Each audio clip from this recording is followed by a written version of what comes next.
Bienvenidos a La Oveja Eléctrica, un espacio de alerta de la ciencia y el pensamiento ante los problemas que confrontamos. ¿Qué tal, Pepe? ¿Qué tal, Kelly? Pues justamente el pensamiento puede hacer la diferencia ante los desastres de la naturaleza. Así es, Kelly. El día de hoy vamos a hablar de los sismos, de la ciencia y el pulso de la Tierra. Vamos a explorar cómo la ciencia nos puede ayudar a entender lo que son los sismos, pero sobre todo a entender cómo combatimos los desastres que surgen por falta de inteligencia y preocupación por nuestros semejantes. Carlos Monsiváis decía que la indolencia es un temblor repetido. Pepe Gordon conversa con el doctor Carlos Valdés González, jefe del Servicio Sismológico Nacional y destacado investigador del Instituto de Geofísica de la UNAM sobre la física de los sismos y su vinculación con la vida del planeta Tierra.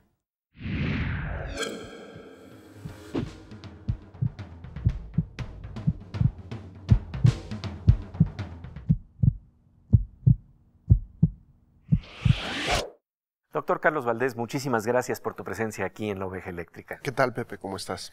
Oye, pues fíjate, para hablar, investigar, sondear toda la ciencia que puede plantearnos cómo analizar el problema de los sismos, ¿no? Porque hay muchos mitos que luego se construyen alrededor del tema y creo que no hay nada más sano como la información.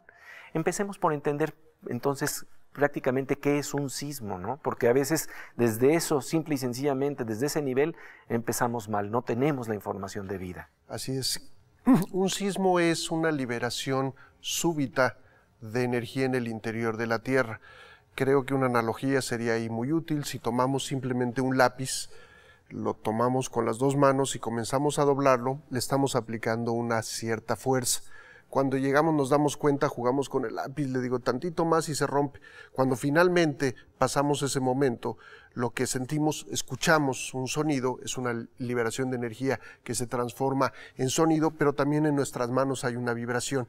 Lo que hicimos fue aplicar fuerza, rebasar el límite de resistencia de la madera, del grafito, y se rompió. En el interior de la Tierra hay una serie de condiciones que hacen que placas tectónicas, que son como piezas de un rompecabezas esférico en la superficie, que estas piezas, estas placas se muevan. No se mueven libremente, están de alguna manera atoradas. Y cuando en los bordes de estas placas tenemos suficiente fuerza, el empuje que hacíamos en las manos con el lápiz, finalmente vencen el límite de resistencia, en este caso de la roca. Se fractura la roca, genera una vibración que nosotros finalmente sentimos a una cierta distancia y que le llamamos el temblor, ¿no? Lo que estamos sintiendo es la transmisión de esta vibración. Y los efectos que tiene, que son devastadores. Es correcto, los efectos en sí, el fenómeno, si no hubiera casas, edificios, construcciones, los árboles se moverían, se sacudiría la tierra, el pasto y no pasaría nada. Es cuando colocamos estructuras que son precarias, que no tienen la capacidad de resistir esa vibración, cuando entonces el sismo comienza a tener otro tipo de efectos. Estas placas, estas piezas se mueven porque en el interior de la Tierra, en la parte más central, en el núcleo, todavía hay una gran cantidad de calor. Este calor se estima, porque no lo podemos medir directamente, que puede tener más de 9.000, 9.500 grados de temperatura. Esta temperatura hace que la demás roca se vaya moviendo. Aunque la pensamos como roca, a esas temperaturas es un material más plástico, más fluido. Y aquí hay otro proceso físico que se llaman las corrientes de convección, que va transmitiendo ese calor a través de este movimiento. Y también lo podemos entender si tomamos una sopa de letras, la calentamos, vemos que cuando comienza a calentarse el agua, las letras no se quedan estáticas. Si le ponemos cuidado, vamos a ver que las que están abajo se calientan, disminuye su densidad, se mueven a la superficie, se enfrían y hacen un movimiento cíclico que son las corrientes de convección. La diferencia es que la sopa es muy rápido, 3 minutos, 4 minutos, y el movimiento que hace la masa dentro del interior de la Tierra tarda millones de años. Y como tenemos poca paciencia, no nos damos cuenta que entonces la superficie de la Tierra tiene desplazamientos muy lentos que provocan los sismos y que también provocan los volcanes. Y que a la hora de la hora nos demuestran que la Tierra está viva. Es muy importante. Estos fenómenos que nosotros asociamos con pérdida de vidas, con daños, con destrucción, son el pulso de la Tierra. La Tierra dice, a pesar de lo que andamos haciendo en la superficie, soy un planeta vivo, existe porque produce los sismos, produce los volcanes, pero también es responsable de la atmósfera que finalmente permite que exista la vida en este planeta. Si nos fijamos en la Luna, no hay sismos, no hay volcanes, los cráteres que observamos son cráteres de impacto, tampoco tienen una atmósfera y tampoco tienen vida. Entonces es más o menos un impuesto que hay que pagar por vivir en este planeta. Queremos vivir aquí, tendremos que saber qué hacer en caso de los sismos y de los volcanes. Si la Tierra está viva, los sismos son inevitables. Los temblores y los volcanes se conectan con el pulso de la Tierra. Irremediablemente tenemos que convivir con esta realidad. Es por eso que debemos desarrollar una cultura de protección ante los sismos, entender nuestro ecosistema. No se pierda esta interesante conversación. Antes de un corte, vamos con nuestra compañera Silvina Espinosa de los Monteros con la sección Los supersabios mexicanos del siglo XXI.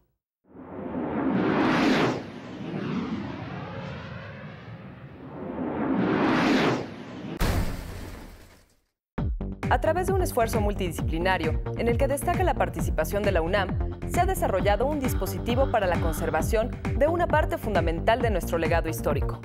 El día de hoy nos encontramos en la Facultad de Ingeniería de la UNAM con el doctor Alejandro Ramírez Reivik. Doctor, ¿cómo es que surge este proyecto para encapsular documentos históricos? Sí, este proyecto surge con la necesidad de el Archivo General de la Nación y nos pidieron si había la posibilidad de que nosotros hiciéramos sistemas similares a los que existen en otros países. Técnicamente, ¿cómo está constituido esta especie de portarretratos futurista? Es un portarretratos muy pesado.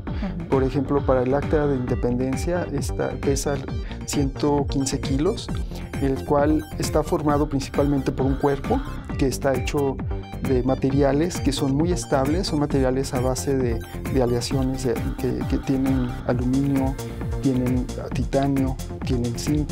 Lo que se desarrolló es una base especial que permite que el documento esté flotando en el gas inerte, pero que a la vez se detenga de una manera que permita que se desplace sin que se lleguen a inducir algunas deformaciones en el material. Estamos desarrollando un sistema que sabemos cómo hacerlo en México. Hay museos que no hay presupuesto, no podemos hacer alta tecnología en un museo donde no hay un presupuesto, pero sí podemos generar a través de un sistema muy barato, muy simple, podemos mantener condiciones que pueden ser muy cercanas a lo ideal. Estamos buscando que la tecnología que se genere pueda estar alrededor de estamos viendo que puede ser entre un 15 a un 30% del costo que puede tenerse en el extranjero. Pues bien, estamos ante una muestra más del talento y la creatividad de nuestros supersabios del siglo XXI.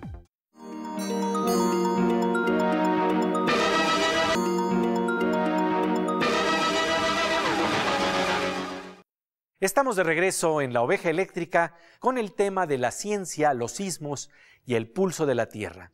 Estamos hablando de la física de los temblores y de la erupción de los volcanes. Pepe Gordon conversa con el doctor Carlos Valdés González, jefe del Servicio Sismológico Nacional, sobre el Valle de México y el conocimiento de los fenómenos sísmicos que tenían los antiguos mexicanos.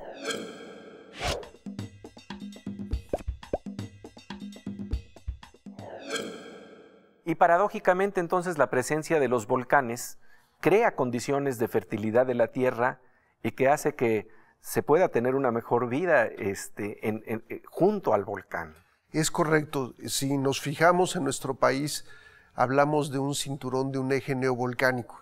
En esta zona hay aproximadamente 2,000 volcanes que han tenido erupción anteriormente y que sus erupciones y la altura que tienen los volcanes generan dos fenómenos.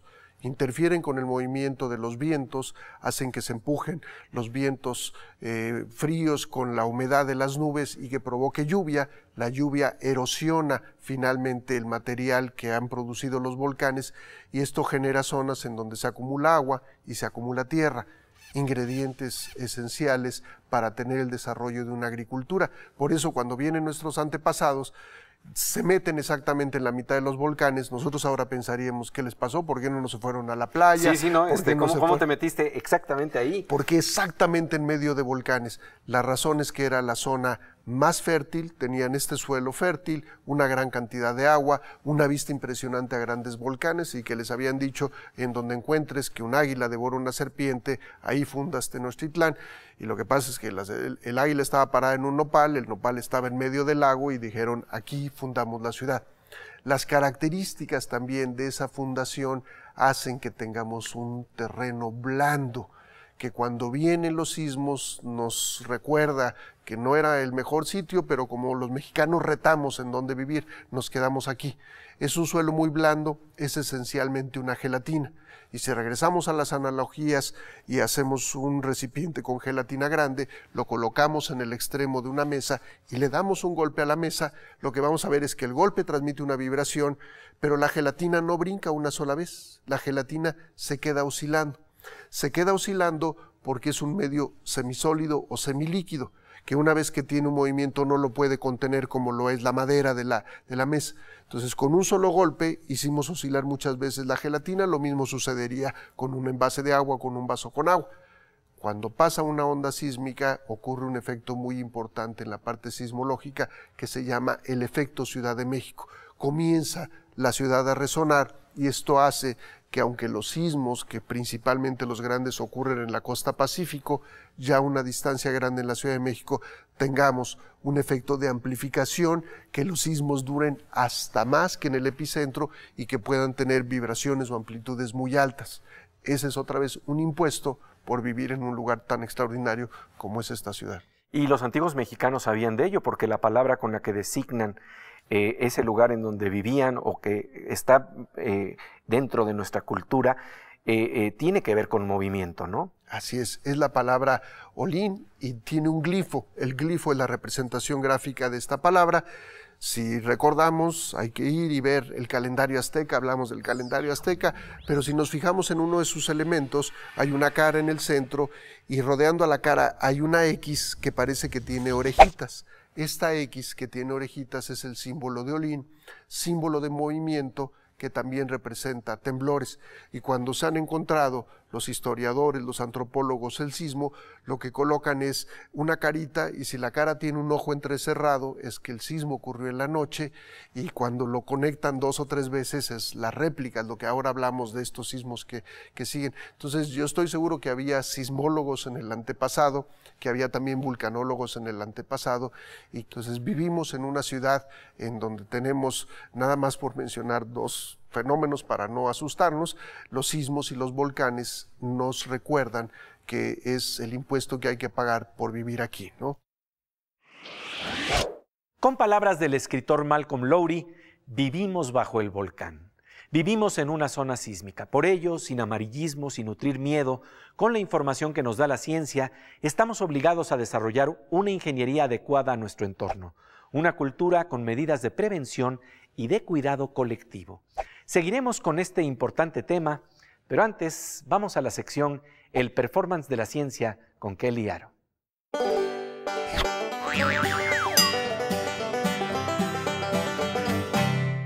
Pues estamos aquí en el laboratorio de la oveja eléctrica, querida Kelly, para hablar del fenómeno de la oscilación que puede estar presente precisamente en algunos fenómenos sísmicos. Así es, Pepe. Justamente tenemos aquí una cuerda en tensión y tenemos 2 péndulos. Voy a parar a los 2 péndulos que no tengan ningún movimiento y ahora voy a hacer oscilar este. Estoy haciendo que se mueva y vas a ver cómo poco a poco el segundo no le administre ninguna fuerza y si ves el primer péndulo empieza a disminuir en velocidad y el otro se comienza a mover. Lo que estamos viendo aquí es una resonancia mecánica, lo que se llama resonancia mecánica, que es la transferencia de la energía de un péndulo al otro. Y yo invitaría aquí al público a que escriba en el muro de Facebook de la oveja eléctrica qué sucedería si los 2 péndulos, si uno de los péndulos fuera más largo o más corto, qué es lo que sucedería y que nos escriban ahí el resultado. Y aquí lo que estamos viendo de este fenómeno, estamos viendo con 3 variables que son las importantes, que es la masa del péndulo, que los 2 péndulos pesan lo mismo, la longitud, que los dos péndulos miden lo mismo, y la amplitud de la oscilación. Si esperamos suficiente tiempo, vamos a ver cómo el segundo péndulo va a adquirir la misma amplitud de oscilación que tuvo el primero. Muchísimas gracias por este ejemplo, querida Kelly, en donde estamos entendiendo la física de las oscilaciones tan necesaria para explorar el tema del día de hoy en La Oveja Eléctrica: el pensamiento y la ciencia, los sismos y el pulso de la Tierra. Volvemos enseguida.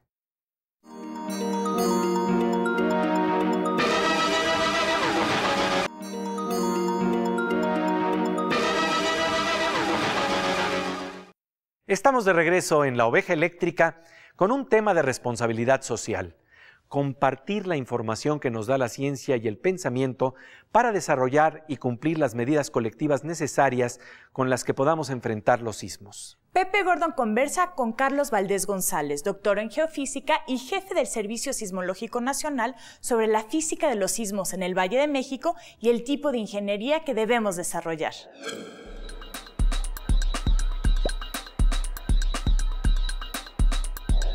Tenemos una variable muy interesante que se llama la ciencia, para tratar de entender precisamente esos fenómenos, para registrarlos y para saber si podemos tener medidas de precaución para enfrentarlos, ¿no? Porque eso es parte de la cultura de aquellos que elegimos vivir en un lugar así.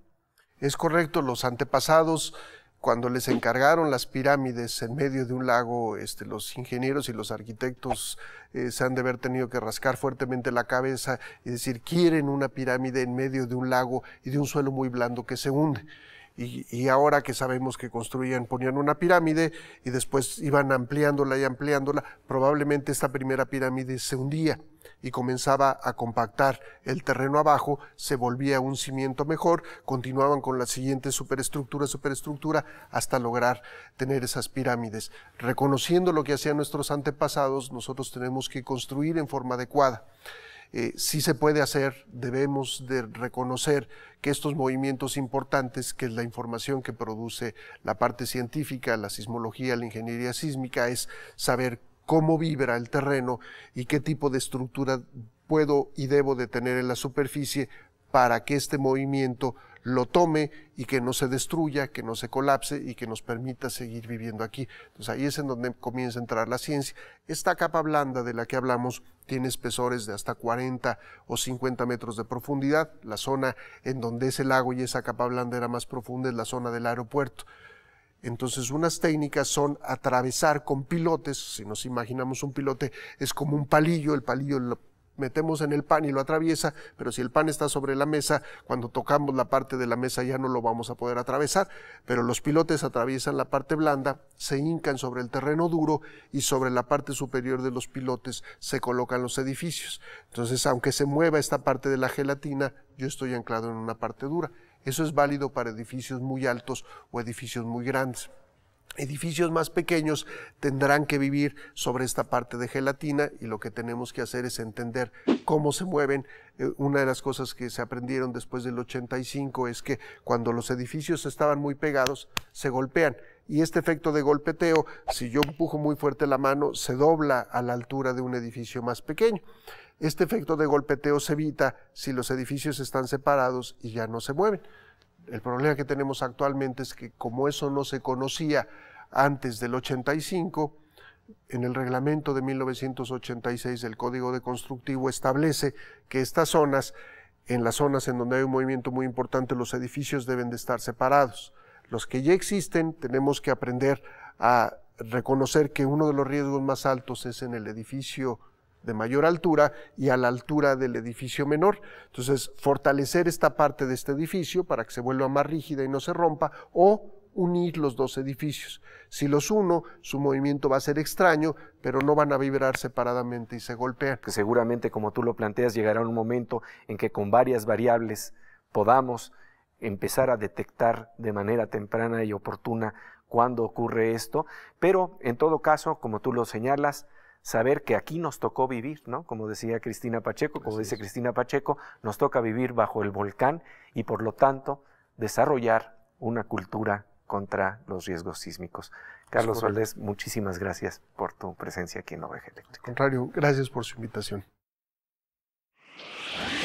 Hay medidas que podemos llevar a cabo para enfrentar las consecuencias terribles de un sismo. Pablo Neruda dibujó estos devastadores efectos en estos versos. Otra vez, la herradura en el rostro de la pobre familia que nace y padece. Otra vez, el espanto y la grieta, el suelo que aparta los pies y divide el volumen del alma hasta hacerla un pañuelo, un puñado de polvo, un gemido. Nosotros ya hemos pasado por esa experiencia. Hemos vivido no tan solo el efecto terrible de un sismo, sino también el de la corrupción y la negligencia en nuestras formas de construcción, pero también hemos vivido la energía de la solidaridad colectiva, de lo que no se puede hacer sin nosotros.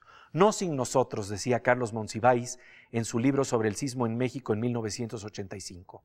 Es tiempo de aplicar esta energía, de hacerla parte de nuestra cultura antes de los sismos, de exigirla. De eso, de lo que podemos hacer para mitigar los desastres, hablaremos con el doctor Carlos Valdés González en la próxima emisión de La Oveja Eléctrica. Pasamos ahora a la sección Aguas con la Morsa con el físico Manuel López Michelone.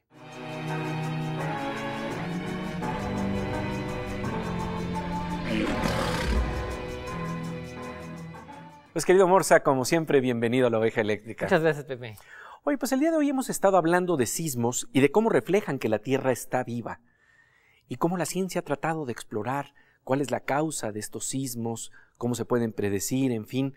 Pero, por otro lado, el problema es que no tenemos todavía modelos muy completos de lo que está ocurriendo en el interior de ese organismo vivo que se llama Tierra, ¿no? Sí, la realidad es que es un tema muy complejo porque nadie sabe a ciencia cierta qué está pasando. Por ejemplo, sabemos que están las placas tectónicas que se están moviendo, pero en el fondo, más allá, más adentro de la Tierra, pues tenemos el magma, ¿sí? Ahí se genera el campo magnético de la Tierra. No tenemos un modelo para explicar por qué tenemos campo magnético, empecemos por ahí, ¿no? Que además se sabe que el campo magnético ha cambiado de polaridad de un siglo a otro. ¿Cómo lo han medido esto? Lo han medido porque hay piedras que tienen partes magnéticas, pues, y la polaridad de las piedras indica que pues eran de una etapa y no podrían estar ahí si fuesen de esa polaridad, tendrían que estar en otro lado. Entonces la Tierra está viva, sin duda, ¿no? No tenemos mucha información porque tampoco podemos penetrar hacia adentro y ver qué hay, ¿no? Lo que sí está claro es, por ejemplo, en los años 30 probablemente a la Tierra le salió una especie de grano, ¿no? Que fue el Paricutín. Claro, claro. ¿No? Y ahí tenemos un ejemplo de cómo la Tierra está viva y efectivamente se volvió un volcán. Eso es increíble porque es algo relativamente moderno. Eso nunca lo habíamos podido ver abiertamente. O sea, que de pronto nació un volcán aquí, ¿no? Es algo muy extraño, ¿no? Entonces, no tenemos modelos. Hacemos nuestros mejores esfuerzos probablemente, pero hay mucho por estudiar y necesitamos saber cómo funciona este gran cuerpo que es la Tierra para entender cómo se enferma o qué hacer para que no se enferme. Así es. Pues como siempre, muchísimas gracias por tu presencia aquí en La Oveja Eléctrica. Gracias, Pepe. Y bien, pasamos ahora a la sección Veo con Miriam Moscona, otro tipo de temblor, el temblor del arte visto desde la ciencia.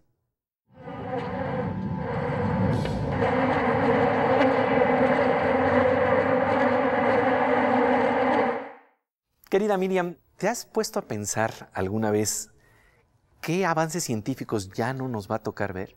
Uy, pues muchísimos, claro que es más fácil verlos a toro pasado. Por algo, Luis Buñuel, en su libro Mi último suspiro, dejó dicho que si él pudiera levantarse de la tumba cada cuantos años, lo que haría sería tomarse un martini, o no me acuerdo cuál era su bebida de culto, y leer los periódicos y ver los avances científicos, porque claro, nos van dejando atrás. Hoy vamos a ver una imagen que hace algunos años hubiera sido inconcebible porque no existían los mecanismos para crear una imagen de este tipo. Y también visualmente hablando, este momento en que la ciencia y el arte prácticamente pierden sus fronteras. Vamos a verlo. Lo que usted ve aquí parece un círculo tallado en la arena con la boca de un vaso.